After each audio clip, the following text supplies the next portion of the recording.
அனைவருக்கும் வணக்கம். பொதுவாக இந்த புழுவை உண்டு பண்ணக்கூடிய பூச்சிகள் அது எல்லா பயிருக்கும் சமம் இல்லைங்க, சரிங்களா?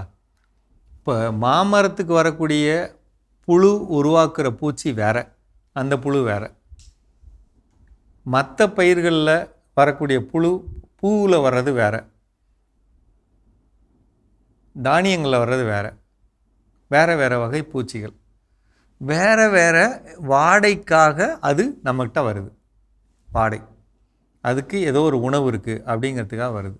அப்போ அந்த வாடை அதுக்கு தெரியக்கூடாமல் இருந்தாலே அந்த பூச்சி அந்த இடத்துக்கு வராது. அப்படி அந்த வாடையை மறக்கடிக்கக்கூடிய செயலை செய்கிறது தான் இயற்கை பூச்சி விரட்டி. அந்த இயற்கை பூச்சி விரட்டியில் என்ன செய்கிறோம்? 20 வகையான இலைகளை கலக்கிறோம். 200 லிட்டர் தண்ணீர், அதில் 200 கிலோ இலை போடுறோம். 200 கிலோ இலைன்னா பார்த்தா இந்த அவ்வளோ பெரிய அளவு இருக்கும். அப்போ அது எப்படி அந்த தண்ணிக்குள்ளே போகும்? ஒன்று கீழே வச்சு குச்சியில் அடிக்கிறப்ப அதோட முதுகுக்கு பின்னாடி இருக்கக்கூடிய அந்த நரம்பு உடஞ்சிச்சின்னா அது கொஞ்சம் இலகி கொடுக்கும், உள்ளே வச்சு அமுக்கிடலாம். அப்படி இல்லைன்னா நம்மகிட்ட கிரைண்டர் மாதிரியோ மிக்சி மாதிரி இருந்தால் அடித்து உள்ளே போடலாம். அப்படி இல்லைன்னா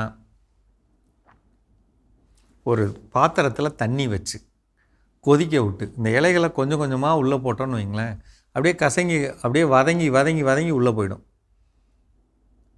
அந்த இலைகளை மட்டும் அள்ளி 200 லிட்டரில் போட்டுக்கலாம். எல்லாத்தையும் போட்டு முடித்ததுக்கப்புறம் இந்த தண்ணியை அதுக்குள்ளே ஊற்றிடலாம். கஷாயமாகவும் கிடைக்கும், இலையும் கிடைக்கும். இது என்ன செய்யும்? போன வாரம் கூட ரோஜா, நம்மளுடைய சாமந்தி, ரெண்டுலேயும் புழு காட்டி நம்ம தென்காசி, சுரண்டை, திருநெல்வேலி பகுதியிலேருந்து காட்டியிருந்தீங்கள, அவ்வளோ பெரிய புழு வருது அப்படின்னு சொன்னாலே அந்த பூச்சி முட்டை போட்டிருக்கு. இதை தவிர்க்கணும்னா இந்த மாதிரி இலை கரைசல்களை பயன்படுத்தலாம். உடனடியாக நம்ம கொல்லணும்னா பேசிலஸ் துரிஞ்சியன்சிஸ், அதாவது 100 லிட்டர் தண்ணிக்கு 1 லிட்டர் கலக்கணும். 200 ரூபா தான் அதோட விலை. 100 லிட்டருக்கு 1 லிட்டர் கலந்து 1 கிலோ நாட்டு சர்க்கரை அல்லது பழுப்பு நிற மண்டை வெல்லம் கலந்து வைக்கலாம். ஒரு நைட்டு வச்சுருந்து அதை தெளிக்கலாம். உடனடியாக அது சரியாகும். மீண்டும் 10ஆவது நாள் 12ஆவது நாள்னா முழுமையாக சரியாகும். இது வந்ததை சரி பண்ண, வர்றதுக்கு முன்னாடியே சரி பண்ண தான் இந்த இலைக்கரைசல். ஆனால் அதுக்கு முன்னாடி ஒரு காரியம் இருக்குங்க. ஏன் இந்த பூச்சி அங்கே முட்டை போட்டுச்சு? ஒரு பூச்சியிலேருந்து அழுகல் வாடை வரும்போது அது முட்டை போடும். அப்போ அழுகல் வாடை ஏன் வருது? தவறான தண்ணீர் கொடுக்குறோம்.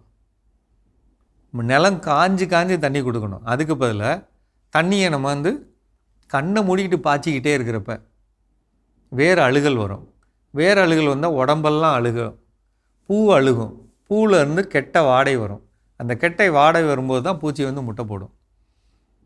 அப்போ எங்கே பிரச்சனை? தண்ணீர் கொடுக்குறதுல பிரச்சனை. ரெண்டாவது நான் என்ன சொல்லியிருக்கேன்? நோய் இல்லாமல் இருக்கணும்னா சூடோமோனாஸை தெளிச்சுக்கங்க. தரைவழியில் ட்ரைகோடர்மா விரிடி கொடுங்க. எந்த பயிருக்கும், கொய்யாவுக்கு கேட்டிங்கள, கொய்யாவுக்கும் இதுதான். இந்த கொய்யாலெல்லாம் இந்த ஓரத்தில் பழுப்பை ப்ரௌன் நிறமாகி காட்டியிருந்தீங்கள, தயவுசெய்து புரிஞ்சுக்கங்க. மழைக்காலம் முடிஞ்சவுடனே மண்ணில் சாம்பல் சத்து போயிடும்.